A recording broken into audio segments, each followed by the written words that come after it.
नमस्कार मित्रांनो, आपण पाहत आहात धुळे परिसर न्यूज चॅनल। तुमची बातमी आमच्या चॅनलवर। देवपुर में प्लाट पर जबरन कब्जे का प्रयास, भूमाफियों के खिलाफ पुलिस व कोर्ट में शिकायत। धुळे देवपुर क्षेत्र में एक प्लाट पर गुंडे लाकर जबरन कब्जा करने और पीड़ित परिवार को जान से मारने की धमकी देने का गंभीर मामला सामने आया है। इस संबंध में देवपुर पुलिस स्टेशन में गैर संज्ञेय अपराध एनसी दर्ज किया गया है।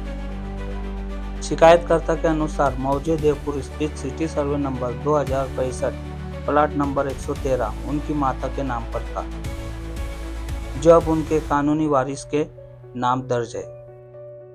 आरोप है कि जनवरी 2024 में अधिकारियों से साठगांठ कर इस संपत्ति के अन्य अधिकारों में अवैध रूप से भगीरथ मदनलाल चांडक का नाम दर्ज कराया गया। आरटीआई में जानकारी मांगने पर टालमटोल की गई, जबकि संबंधित भ्रष्ट अधिकारी पर पहले ही एलसीबी की कार्रवाई हो चुकी है। इसी अवैध प्रविष्टि के आधार पर 20 अगस्त 2025 को प्रशांत लोटन सनेर और रंजीत सिंह साहेबराव राजपूत के नाम फर्जी रजिस्ट्री करवा दी गई है। इस जालसाजी के खिलाफ भूमि अभिलेख न्यायालय धुले में मामला क्रमांक 1952/2025 लंबित है। पीड़ित परिवार ने देवपुर पुलिस में शिकायत दर्ज कराकर न्याय की गुहार लगाई है। जयेश बागुल मी म्हणजे Modi Devpur survey number 48 plot number 113 या प्लॉट संदर्भात जरा थोडे एक विषय, इतर रक्कममधून खरेदी घडवून आणण्यात आली आहे। तर इतर रक्कममधून खरेदी अशी घडवली आहे, प्रशांत लोटन सनेर आणि रणजित सिंग साहेबराव राजपूत या लोकांनी ती खरेदी म्हणजे घेतली समोरच्याकडनं। आता इतर रक्कममधून कशी गेली आहे, तर या जे काही तिथले जे सिटी सर्व कार्यालयाचे जे काही कर्मचारी जे अधिकारी आहेत, त्यांची ही संगमतेने या सगळ्या गोष्टी ज्या आहेत या घडवून आणलेल्या आहेत आणि बेकायदेशीररित्या ही खरेदी झाली आहे। आणि मला या खरेदीबद्दल कुठल्याच प्रकारचे त्यांच्याकडून आजपर्यंत जे डॉक्युमेंट्स किती मागितले असणार आहे तरी त्यांच्याकडनं जेवढे लागतात तेवढे सगळं त्यांचं ते एकच म्हणतात की बाबा हे नाहीये, ते नाहीये, फाटलंय, तटलंय, या सगळ्या गोष्टी उगावळीचे उत्तर आहे।